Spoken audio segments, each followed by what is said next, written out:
Մի քիչ որ երկար պատասխանեմ կլինի։ Երկար պատասխանեք, նաև հաշվի առնելով ձեր իրավունքները։ Տեսեք, մենք ունենք մի իրավիճակ, որ հանրային քրեական հետապնդում հարուցող դատախազը իր որոշման մեջ նկարագրել է մի գործողություն, որ իբր Արշակ Սրբազանը կատարել է այդ գործողությունը, որը թմրամիջոցների իրացման հետ ոչ մի առնչություն չունի։ Այսինքն այն ինչ որ գրել են գործողությունները, եթե օրինակ ենթադրենք դա իրականում տեղի ունեցած լիներ, ապա անգամ այդ պայմաններում հնարավոր չէր լինի Արշակ Սրբազանին մեղադրել այդ հոդվածով։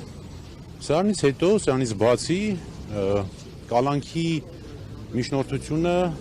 զարթողի ճանապարհներով գնում հասնում է մեր կողմից շատ հարգված, շատ օբյեկտիվ դատավոր Մասիս Մելքոնյանին։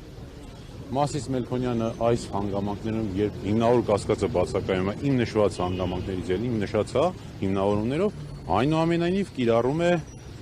2 ամսյա կալանք։ 2 ամիսն անցնելուց հետո Շենգավիթի դատարանը հերթապահեր, երբ որ արդեն կալանքի երկարացման միջնորդություն պիտի ներկայացվեր։ Միջնորդությունը ներկայացվում է Շենգավիթի դատարանի տեղեկություններով, այդ միջնորդությունը կրկին զարթողի ճանապարհներով գնում հասնում է Մասիվի դատարան։ Հույս ունենալով, որ կհանդիպի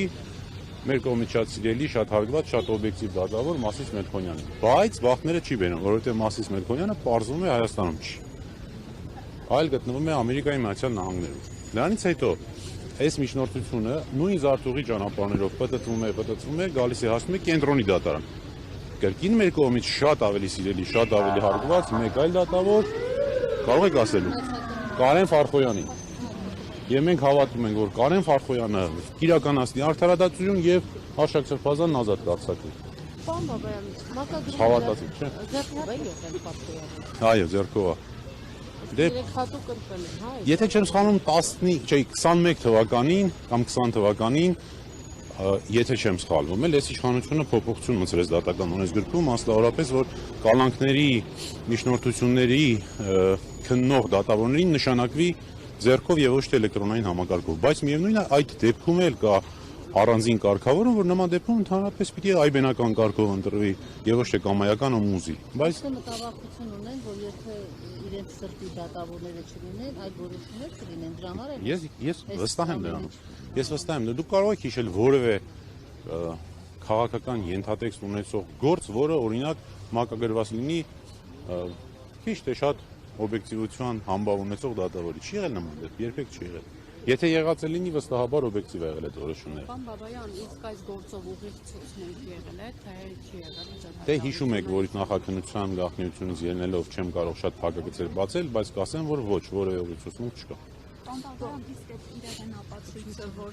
կորել է ինչ-որ թիմի։ Ես անկեղծ ասած չունեմ տես տեղեկություն, բայց այսօր խոստանում եմ կնիչին կհարցնեմ դատական նիստի ժամանակ։ Չգիտեմ կպատասխանի թե չէ, բայց ես կհարցնեմ։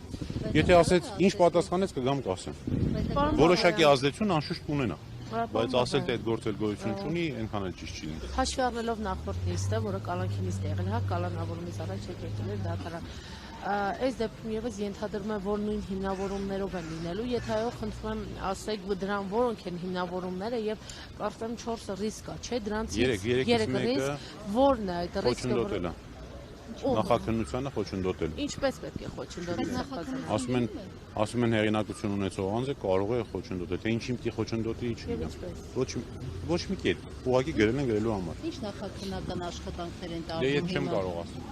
Նախ չգիտեմ, որ իմանամ էլ իրավունք չունեմ ասելու։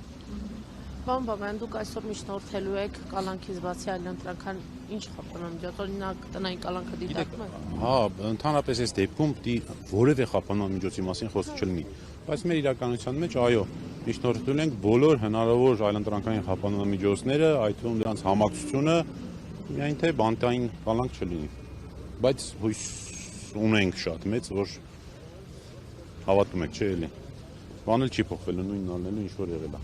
Որովհետև պատմեցի ինչի էլի։